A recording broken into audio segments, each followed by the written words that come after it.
On the Derek Chauvin sentencing, Tyler Matheson has that for us. Tyler. Wilfred, thank you very much. Just out of a Minneapolis courtroom, convicted murderer and former Minneapolis police officer Derek Chauvin has been sentenced for his guilt of second-degree murder to 272 months in prison. That is 22.5 years.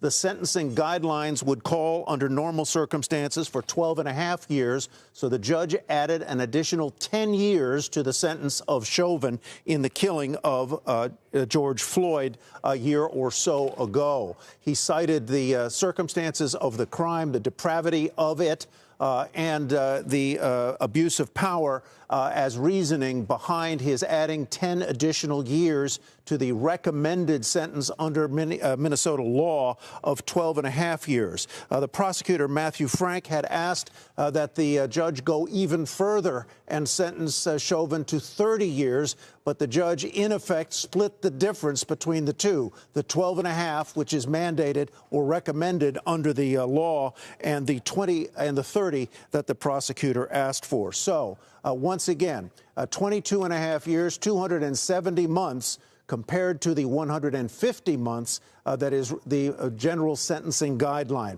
Mr. Chauvin, the former police officer, now convicted murderer, has been remanded to the Department of Corrections. He is leaving the courtroom, as you see there, in the custody of the sheriff. So that is the story. Of course, Mr. Chauvin's case is under appeal. The defense attorney, Eric Nelson, has said on multiple occasions that publicity tainted the jury pool, among other things. So there is an appeal in this case. On the other hand, Derek Chauvin, along with the other officers involved, face federal civil rights charges in addition.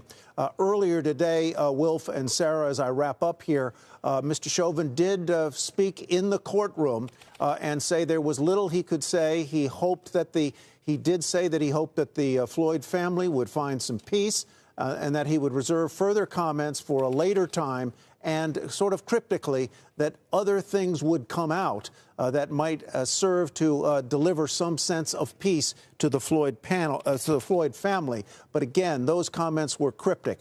But we conclude once again, 22.5 years for the convicted murderer and former Minneapolis police officer Derek Chauvin. Shepard Smith here. Thanks for watching CNBC on YouTube.